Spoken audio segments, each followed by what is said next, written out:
تو اس لیے اس کو مردہ بھائی کے گوشت کھانے کے مترادف قرار دیا گیا ہے، اور قرآن نے مردار کا گوشت جو ہے وہ حرام قرار دیا ہے، حرمت علیکم المیتہ، یہ مردار تمہارے لیے حرام ہے۔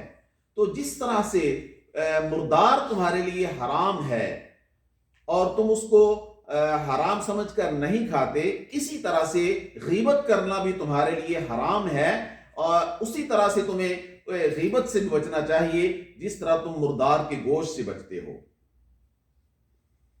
اور پھر اس میں ایک نقطہ جو اللہ کے رسول صلی اللہ علیہ وسلم نے بات کو جس انداز سے شروع کیا ہے اس پر ذرا ہم غور کریں۔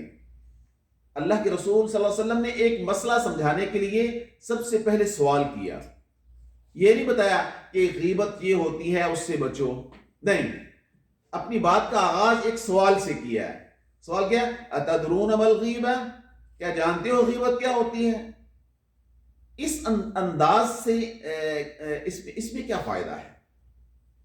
تو چونکہ اللہ کے رسول صلی اللہ علیہ وسلم ایک حکیم معلم تھے، وہ اپنے سامع کو، سننے والے کو، وہ چاہتے تھے کہ اس کی پوری توجہ جو ہے وہ بات سننے کی طرف ہو، اس کے اندر ایک جستجو پیدا ہو جائے۔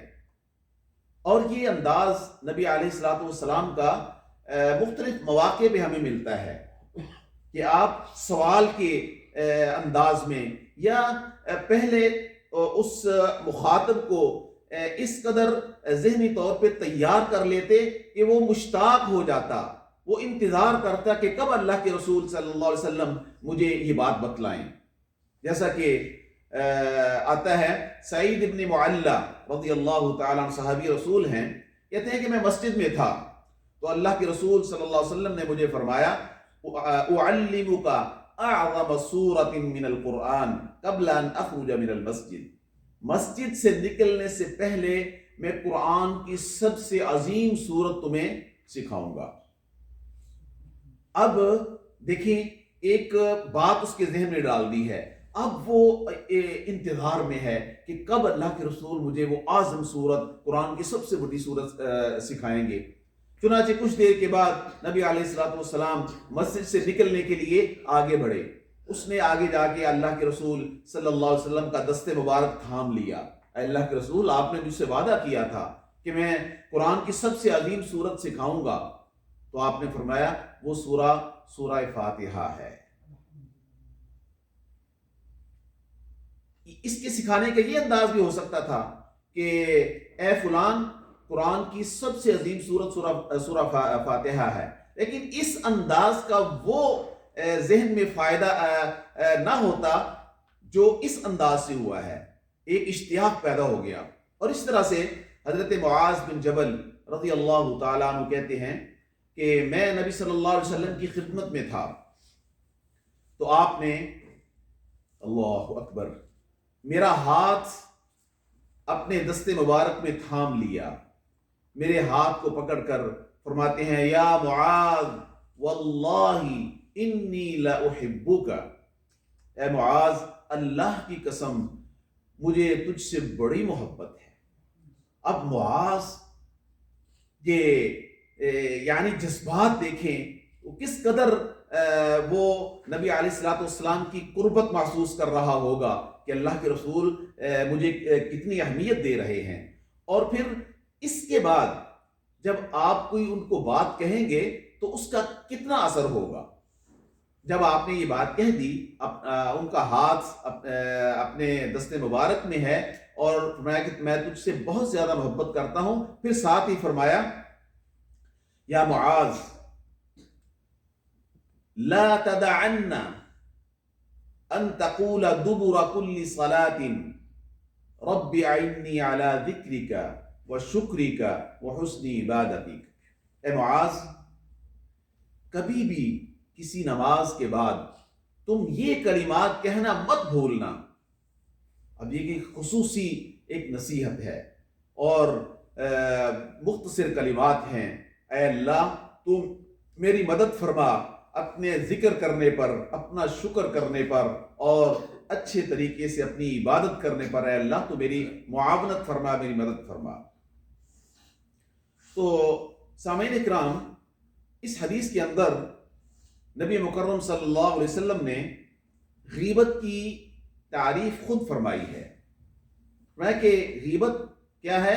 ذکروں کا اخاک بما یکرہ، کہ تو اپنے بھائی کا تذکرہ اس انداز اور ان الفاظ کے ساتھ کرے کہ وہ الفاظ اس کو پسند نہیں کہ مجھے کوئی ان الفاظ کے ساتھ یاد کرے یا میری کوئی صفت ان الفاظ کے ساتھ بیان کرے۔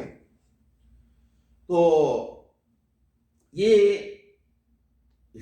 اس کے متعلق غیبت جو ہے یہ کس کس انداز سے انسان کر سکتا ہے، امام نووی رحمہ اللہ نے اس کی کچھ تفصیل بیان کی ہے، جس کا خلاصہ یہ ہے کہ غیبت بندہ کسی کے بدن پر کوئی بات کر کے بھی کر سکتا ہے، اور کسی کے دین کے متعلق بات کر کے اس کی غیبت ہو سکتی ہے، کسی کی دنیا کی کوئی بات کر کے اس کی غیبت ہو سکتی ہے، کسی کی شکل و صورت پر بات کر کے اس کی غیبت ہو سکتی ہے، کسی کے اخلاق کا تذکرہ کر کے اس کی غیبت ہو سکتی ہے، کسی کے مال، اولاد، بیوی، بچوں کے متعلق کوئی بات کر کے غیبت ہو سکتی ہے، کسی کے لباس، چال چلن، بول چال، اس کے متعلق کوئی بات کر کے یہ غیبت ہو سکتی ہے۔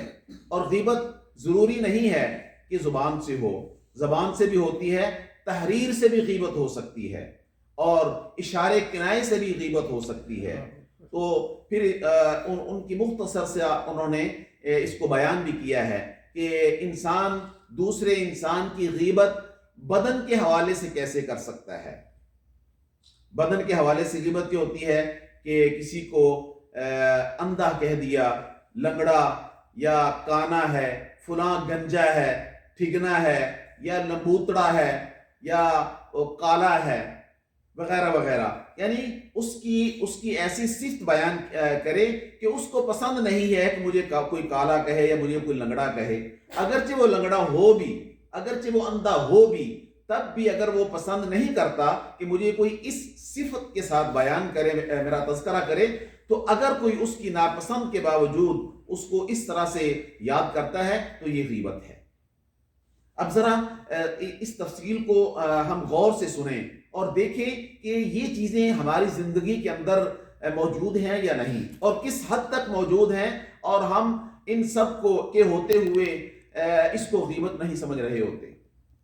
ہم دن میں کئی طریقوں سے اپنے بھائیوں کی غیبت کرتے ہیں اور ہم اس کو غیبت سمجھتے نہیں ہیں۔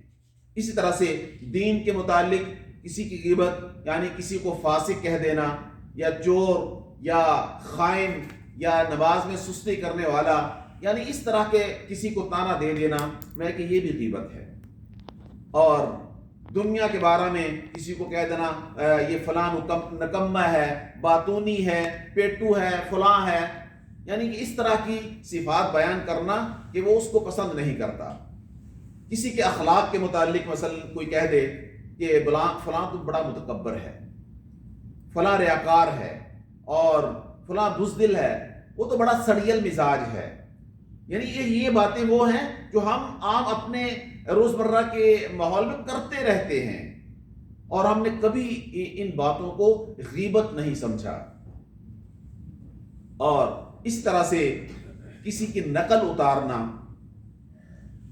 مثلا کوئی بندہ اٹک اٹک کے بات کرتا ہے تو اس کی بات کو نقل کرتے ہوئے اسی طرح سے اٹک اٹک کے دوسرے کے سامنے بات کرنا، یا کوئی بعض لوگ ہوتے ہیں وہ ناک میں بولتے ہیں، بولتے ہوئے ان کی آواز ایسے جیسے ناک سے بول رہا ہے، تو یا بعض کہتے ہیں کوئی لنگڑا کر چل رہا ہے، تو جب اس کا تذکرہ کرے تو پھر اسی طرح سے لنگڑا کے چلے، یعنی گویا وہ اس کی نقل اتار رہا ہے۔ تو یہ نقل اتارنا اس طرح سے کہ وہ بھائی جو ہے اس کو پسند نہیں کر رہا، تو یہ علماء نے اس کو غیبت میں شمار کیا ہے۔ آئیے ام المؤمنین سیدہ عائشہ رضی اللہ تعالی عنہا کی ایک حدیث سنتے ہیں۔ فرماتی ہیں کہ گھر میں بیٹھے ہوئے ایک موقع پر نبی علیہ الصلوۃ والسلام نے اپنی ایک بیوی حضرت صفیہ کا کچھ تذکرہ کیا۔ ان کے بارے میں آتا ہے کہ وہ کھانا اچھا پکاتی تھی، تو ان کے کھانے کی تعریف کی، تو سوتن ہونے کے ناطے سے سیدہ عائشہ رضی اللہ عنہا فرماتی ہیں حسبک من صفیہ کذا و کذا. تو ہاں یعنی کہ ایک بات کر دی کہ صفیہ وہ ایسی یعنی وہ شارحین نے بیان کیا ہے کہ انہوں نے کہا تھا کہ وہ ان کا قد چھوٹا ہے، صرف یہ کہا کہ وہ چھوٹے قد والی، یعنی اتنی بات کر دی. اللہ اکبر. تو جب انہوں نے یہ بات کر دی تو نبی علیہ الصلوۃ والسلام نے فوری اس کا رد عمل پیش کیا. آپ فرماتے ہیں لقد قلت کلمہ لو مزج بماء البحر لمزجته. یہ سنن ترمذی اور ابو داؤد کے اندر صحیح حدیث ہے. میں کہ عائشہ تو نے ایک ایسا کلمہ کہا ہے، اگر یہ کلمہ سمندر کے پانی میں ڈال دیا جائے تو اس سمندر کے پانی کو تبدیل کر دے، اس کو بدبودار کر دے، کڑوا کر دے. اللہ اکبر. میرے بھائیوں، اگر ہم دیکھیں کہ ہم ایک دن میں کتنی اس طرح کی باتیں کر جاتے ہیں، کبھی ہم نے سوچا ہی نہیں ہے کہ ہم دن بھر میں کتنے سمندر کڑوے کرتے ہیں. یعنی ہمیں اس کے گناہ ہونے کا احساس ہی نہیں ہے. تو اسی حدیث کے آگے کچھ الفاظ ہیں. سیدہ عائشہ فرماتی ہیں کہ حقیت لہ انسانا، میں نے نبی صلی اللہ علیہ وسلم کے سامنے ایک بندے کا تذکرہ کیا. فقال، وہ تذکرہ کیا تھا؟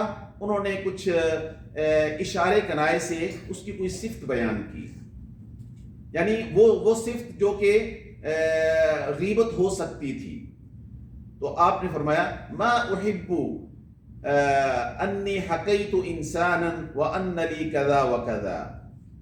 مجھے یہ بات پسند نہیں ہے کہ میں کسی بندے کی صفت اس طریقے سے بیان کروں جس طرح تم نے بیان کی ہے، اور اس کے بدلے میں مجھے بے شمار مال دے دیا جائے تو اس مال کے بدلے میں بھی میں کسی بندے کی اس طرح سے نقل نہیں اتاروں گا. کہ کسی کی نقل اتارنا یا اس کی صفت بیان کرتے ہوئے اس میں موجود عیب کو ظاہر کر کے بیان کرنا، تو یہ ساری باتیں غیبت میں شمار ہوتی ہیں. اور اب خصوصاً جب ہم اپنی محفلوں میں بیٹھتے ہیں اور بات ہوتی ہے، ہماری محفلوں میں بیٹھ کر کیا ہوتی ہے، یا ہم سیاست پر بات کریں گے، یا کسی کی شخصیت پر بات کر رہے ہوں گے، یا پھر علماء کا گوشت کھا رہے ہوں گے. یہی ہماری محفلوں میں باتیں ہوتی ہیں نا. تو ان میں کتنی ایسی باتیں ہوتی ہیں، فلاں مولوی ایسا ہے، فلاں سیاستدان ایسا ہے، فلاں پارٹی جو ہے اس کے اندر فلاں عیوب ہیں. تو وہ ہم اپنی ایک ہی مجلس میں درجنوں نہیں بلکہ سینکڑوں لوگوں کی غیبتیں کر چکے ہوتے ہیں، اور پھر اس مجلس کے آخر میں ہمیں شاید یہ بھی توفیق نہیں ملتی کہ ہم کفارہ مجلس کی دعائیں پڑھ لیں. اور خصوصاً ہمارے میڈیا کے اندر جو کچھ چل رہا ہے، لوگوں کی الٹی سیدھی تصویریں بنا کر اور خاص کر پروگراموں کے اندر، ڈراموں کے اندر مخصوص قسم کی شخصیات کی نقلیں اتاری جاتی ہیں. فلاں عالم، فلاں سیاستدان ایسا ہے، وہ ایسے کرتا ہے، اس کی شکل بنائی جاتی ہے، پھر اس جیسی آوازیں نکالی جاتی ہیں. جبکہ ہمیں نبی علیہ الصلوۃ والسلام کے اس فرمان کی روشنی میں پتہ چلتا ہے کہ یہ سارا کچھ غیبت ہے، حرام ہے اور کبیرہ گناہ ہے. اللہ اکبر. تو یہ غیبت انتہائی خطرناک گناہ ہونے کے باوجود اس کی کچھ ایسی شکلیں بھی ہیں جو کہ جائز ہیں. ہاں، غیبت کبیرہ گناہ ہے اور جائز ہے. ہاں، تو غزالی اور امام نووی رحمہ اللہ نے غیبت کی 6 صورتیں بیان کی ہیں، جو کہ اگر ان صورتوں میں یہ غیبت کی جائے، کسی کی کوئی بری صفت بیان کی جائے تو جائز ہے. ان میں سے کسی نے ان 6 چیزوں کو اس شعر کے اندر جمع کیا ہے. کہتے ہیں الذم لیس بغیبت فی 6، متظلم ومعرف ومحذر ولمظهر فسقا ومستفت ومن طلب الإعانة في إزالة منكر. کہتے ہیں کہ ظلم پر فریاد کرنا. ایک مظلوم جب قاضی کے پاس یا کسی بڑے ادارے میں جاتا ہے تو اپنے ظلم کا تذکرہ کرتے ہوئے ظالم کی وہ صفات بیان کرتا ہے. ظالم کے اندر جو اس نے جو چیزیں دیکھی ہیں اس کو بیان کرتا ہے. تو جب دینی اعتبار سے کوئی مسئلہ حل نہ ہو رہا ہو بغیر اس غیبت کے, تو اس وقت یہ غیبت کرنا جائز ہو جاتا ہے. جب تک اس کے ظلم اور اس کی اس زیادتی کا ذکر نہیں کرے گا, وہ ظالم ہے, وہ بدماش ہے, وہ جھوٹا ہے, تو اس وقت تک اس کا کیس واضح نہیں ہو سکتا. تو ایسی صورت میں پھر اس کو حق ہے کہ وہ ظالم کے متعلق اپنی زبان سے کچھ ادا کرے. اور یہ قرآن بھی اس کی تائید کرتا ہے, جیسے کہ اللہ تعالیٰ کا فرمان ہے لا يحب اللہ الجہر بالسوء من القول الا من ظلم. اللہ تعالیٰ بری بات کے اظہار کو پسند نہیں کرتا. ہاں, اگر مظلوم ایسی کوئی بات کرتا ہے تو اس کو حق ہے تو وہ کر سکتا ہے. ایک تو ہے کہ ظلم کی فریاد کرتے ہوئے کر. دوسرا یہ ہے کہ کسی گناہگار کو اس کے گناہ سے روکنے کے لیے کسی جہات مختصہ پولیس کو یا ان لوگوں کو اطلاع کرنا جو اس کو روک سکیں, اور یہ اس کی خیرخواہی ہے تاکہ اس کو مزید گناہ میں آگے بڑھنے نہ دیا جائے, یا لوگوں کو اس کے گناہ سے کوئی نقصان نہ ہو. تو جا کر بتایا جائے کہ فلاں بندہ زانی ہے, شرابی ہے, فلاں بندہ ڈاکو ہے, تو اس کو وہ اس عمل میں مصروف ہے, اس کو روکا جائے. اب اس کے متعلق چور, ڈاکو, فلاں فلاں کہنا اگرچہ درست نہیں, لیکن اس موقع پر ضروری ہے کہ اس کے اس گناہ کو واضح کر کے اس کو روکنے کی جو ہے وہ کوشش کی جائے. اسی طرح سے کسی بندے کو دوسرے کے شر سے بچانے کے لیے, اس کی مثال ہمیں حدیث سے ملتی ہے. نبی کریم صلی اللہ علیہ وسلم کی خدمت میں ایک شخص آیا. جب وہ آ رہا تھا تو اجازت طلب کی. آپ نے فرمایا اِذْنُوا لَهُ بِئْسَ أَخُو الْعَشِيرَةِ, اس کو آنے کی اجازت دے دو, یہ گھرانے کا بدترین انسان ہے. اب اس کو آنے کی اجازت بھی دی ہے اور ساتھ اس کو بدترین بھی قرار دیا ہے. ملاقات کر کے وہ چلا جاتا ہے. تو اس میں کیا تھا؟ اس میں تھا کہ وہ نبی علیہ الصلوۃ والسلام نے اپنے موجود جو تھے ان کو بتلایا ہے کہ یہ بندہ اچھا نہیں ہے. کوئی یہ نہ سمجھ لے کہ اللہ کے رسول صلی اللہ علیہ وسلم کی خدمت میں حاضر ہوتا ہے تو کوئی اس پر اعتماد کر لے. بعض اوقات یہ چیز کسی دوسرے کے لیے دھوکے کا باعث بن سکتی ہے کہ اللہ کے رسول صلی اللہ علیہ وسلم کے گھر سے نکلا ہے تو نکل کے کوئی بات کر دے تو کسی کو دھوکہ دے دے, تو میں کہ یہ ہے بندہ غلط ہے. ٹھیک ہے نا. تو یہ کسی کو کسی کے شر سے بچانے کے لیے, اور ایسا بھی ہوتا ہے جیسا کہ محدثین حدیث کے راویوں پر جرح کرتے ہیں, فلاں کذاب ہے, فلاں اس طرح سے ہے, فلاں کے اندر یہ عیب ہے. تو راوی کے عیب بیان کرنا یا کسی مقدمے کے گواہوں پر جرح کرنا یہ دینی ضرورتیں ہیں. تو جب تک یہ چیز بیان نہیں کی جائے گی, اس کی یہ بری صفت بیان نہیں کی جائے گی, معاملہ واضح نہیں ہوگا. اسی طرح سے کوئی آپ سے مشورہ مانگتا ہے کہ میں فلاں گھر میں رشتہ کرنا چاہتا ہوں, تو اگر آپ جانتے ہیں کہ فلاں گھرانہ جو ہے اس میں کوئی عیب ہے تو بالکل واضح طور پہ آپ کو بیان کر دینا چاہیے. یہ نہ ہو کہ وہ آپ سے مشورہ کرے, آپ کہیں شادی کر لو, وہ کسی ایسے گھر کے اندر شادی کر لے جس کے بعد اس کے لیے مسائل پیدا ہوں. نہیں, خیر خواہی کا تقاضا یہ ہے جیسا کہ حدیث میں ہے وَإِذَا اسْتَنصَحَكَ فَانصَحْ لَهُ, جب کوئی تم سے نصیحت طلب کرے تو اس کو اچھی نصیحت کرو, اس کی خیر خواہی کرو. تو ایک صحابیہ ہے فاطمہ بنت قیس رضی اللہ عنہ, وہ نبی علیہ الصلوۃ والسلام کی خدمت میں حاضر ہوئی. اے اللہ کے رسول, میں شادی کرنا چاہتی ہوں یا تو معاویہ سے یا ابو جہم سے رضی اللہ عنہ, دونوں صحابی ہیں, تو آپ کا کیا مشورہ ہے؟ آپ نے فرمایا کہ جہاں تک معاویہ کا تعلق ہے وہ تو کنگال ہیں، ان کے پاس پیسہ ویسا کوئی نہیں ہے، اور ابو جہم یہ عورتوں کو بہت مارتا ہے، تو میرا مشورہ ہے کہ تم اسامہ سے شادی کر لو۔ اب دیکھیں دونوں کے متعلق ان کے عیوب بیان کیے ہیں کہ یہ بخیل ہے، اس کے پاس پیسہ نہیں ہے، کنگال ہے، اور دوسرا عورتوں کو مارتا ہے۔ اب اس کو غیبت نہیں کہا جائے گا، کیونکہ اس کے ذریعے تم نے اپنے آنے والے کو صحیح مشورہ دیا ہے۔ اور اس طرح سے اگر کوئی کھلم کھلا اللہ کی نافرمانی کر رہا ہے، کوئی زانی ہے، شرابی ہے، ڈاکو ہے، وہ کھلے عام یہ اپنے گناہ کر رہا ہے، تو اس کو اس کے ان عیوب کے ساتھ اس کا تذکرہ کرنا یہ بھی جائز ہے کہ فلاں ڈاکو ہے، فلاں شرابی ہے، فلاں زانی ہے، فلاں چور ہے۔ کیوں جائز ہے؟ اس لیے غیبت تب ہوتی ہے جب کوئی انسان اس بات کو برا جانے، اب یہ ڈاکو ہے اور زانی اور شرابی ہے اور سر عام یہ گناہ کر رہا ہے، یہ گناہ تو کرتے ہوئے فخر محسوس کر رہا ہے، اگر آپ اس کی یہ صفات بیان کریں گے تو وہ اس کے لیے کوئی بری نہیں ہوگی، وہ تو اس پر فخر کرتا ہے، لہذا یہ غیبت نہیں ہے۔ اور اسی طرح سے اگر کوئی کسی ایسے لقب سے مشہور ہو چکا ہے، جیسے کہ حدیث کی اسناد کے اندر ایک بعض ایسے راوی ہیں جن کے بعض ایسے القاب ہیں جو بظاہر معیوب ہوتے ہیں، جیسا کہ اعمش ہے، اعمش کہتے ہیں جس کی آنکھیں چندیائی ہوئی ہوں،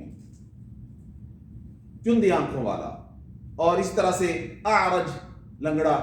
تو یہ بعض شخصیات ایسی ہوتی ہیں، یہ الفاظ ان کی شناخت بن جاتے ہیں، اور پھر وہ ان الفاظ کے استعمال پر کوئی برا بھی نہیں مناتے۔ تو اگر ایسا ہو کہ ایک بری صفت ایسی ہے جو کہ بظاہر بری ہے، لیکن وہ صاحب صفت جو ہے اس کو برا نہیں سمجھتا اور اس پر اور اس کی شناخت بھی ہے، تو ایسے موقع پر اگر اس کو ان الفاظ کے ساتھ یاد کیا جائے تو اس میں کوئی حرج نہیں۔ تو یہ وہ چند صورتیں ہیں جس میں غیبت جو ہے وہ جائز ہے۔ سلف صالحین غیبت سے کتنا دور رہتے تھے۔ سعید بن جبیر رضی اللہ رحمہ اللہ کہتے ہیں کان لا يدع احدا یغتاب عنده، ان کی محفل میں آ کر کوئی غیبت کرتا نا تو اس کو وہاں بیٹھنے نہیں دیتے تھے، اٹھ جاؤ یہاں سے، اگر غیبت کرنی ہے تو میری مجلس میں مت بیٹھو۔ اور اس طرح سے بعض سلف صالحین کے متعلق آتا ہے کہ اگر ان کی مجلس میں آ کر کوئی غیبت کرتا اس کو روکتے، اگر وہ نہ رکتا تو خود اٹھ کے چلے جاتے۔ تو ہماری محفلیں تو جمتی ہی غیبتوں سے ہیں، ہمیں وہ شخص سب سے اچھا لگتا ہے جو سب سے زیادہ غیبت کرے، کیونکہ غیبت کرنے سے پھر وہ مجلس گرم ہوتی ہے اور کہہ کے لگتے ہیں، اور اللہ اکبر۔ امام بخاری رحمہ اللہ فرماتے ہیں سمعت ابا عاصم، میں نے ابو عاصم کو سنا ہے، وہ کہتے ہیں منذ عقلت ان الغیبۃ حرام مغتبت احدا قط، کہتے ہیں کہ ابو عاصم کہتے ہیں جب سے مجھے غیبت کے حرام ہونے کا علم ہوا ہے اس کے بعد میں نے پھر زندگی میں کبھی کسی کی غیبت نہیں کی۔ اللہ اکبر۔ اور امام بخاری رحمہ اللہ اپنے متعلق فرماتے ہیں ارجو ان القى اللہ ولا يحاسبني ان ارتبطت احدا، اگر میں مرنے کے بعد اللہ کے سامنے پیش ہو گیا تو مجھے یہ امید ہے کہ اللہ مجھے غیبت کے گناہ میں نہیں پکڑے گا۔ اللہ اکبر۔ اور جبکہ امام بخاری لاکھوں راویوں پر جرح کرتے ہیں، لاکھوں لوگوں کی سیرت بیان کرتے ہیں، فلاں ایسا ہے، فلاں ایسا ہے، اس کے باوجود ان سے غیبت ثابت نہیں ہے۔ کتنی بڑی ورع ہے، کتنا بڑا مقام ہے کہ انسان لاکھوں کی سیرت بیان کرے، فلاں کا مقام یہ ہے، فلاں ایسا، راویوں پر بحث کرتے ہوئے محدثین کہتے ہیں فلاں کذاب ہے، فلاں ایسا ہے، فلاں ایسا ہے، لیکن امام بخاری رحمہ اللہ یہ اس بات پر فخر کرتے ہیں کہ اللہ مجھے اس غیبت کے گناہ میں نہیں پکڑے گا۔ اور بعض سلف صالحین کا کہتا ہے کہ ہم نے سلف کو اس حالت میں دیکھا ہے کہ وہ نماز روزے کو عبادت نہیں سمجھتے تھے کہ بس نماز روزہ ہی عبادت ہے، نہیں، نہ کہ ولیکن فی الکف عن اعراض الناس، کہتے ہیں عبادت اصل یہ ہے کہ لوگوں کی عزتوں سے کھیلنے سے بچا جائے، لوگوں کو بدنام کرنے سے بچا جائے، یہ ہے اصل عبادت۔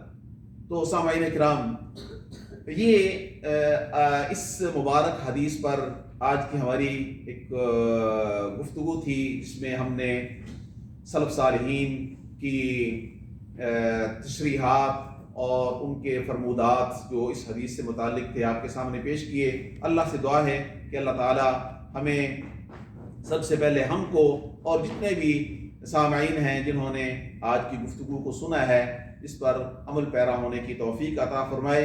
ھذا وباللہ التوفیق وصلی اللہ وسلم علی نبینا محمد وعلی آلہ وصحبہ اجمعین۔ شیخ ایک سوال ہے کہ یہ جو مظلوم اب اس کے جائز ہے غیبت کہ وہ جس نے ظلم کیا اس کے لیے غیبت کرے، تو اب کیا وہ ہر کسی کو بول سکتا ہے؟ مطلب نہیں، دیکھیں اس میں اسے محتاط رہنا ہوگا کہ وہ نہ چوراہے میں کھڑا ہو کر اس کو بدنام کرنے کے لیے کہتا پھر فلاں ظالم ہے، نہیں، اس کا جو مقصد ہے کہ اس ظالم کے ظلم کا ازالہ کرنا، تو ازالہ چوک میں کھڑا ہو کر عوام الناس نہیں کریں گے، وہ تو قاضی کرے گا یا پولیس کرے گی، ان کے سامنے جا کر اس کو اجازت ہے، ورنہ عامت الناس کے سامنے کھڑے ہو کے اس کو بدنام کرنے کی اجازت نہیں ہے، یہ غیبت میں شمار ہوگا۔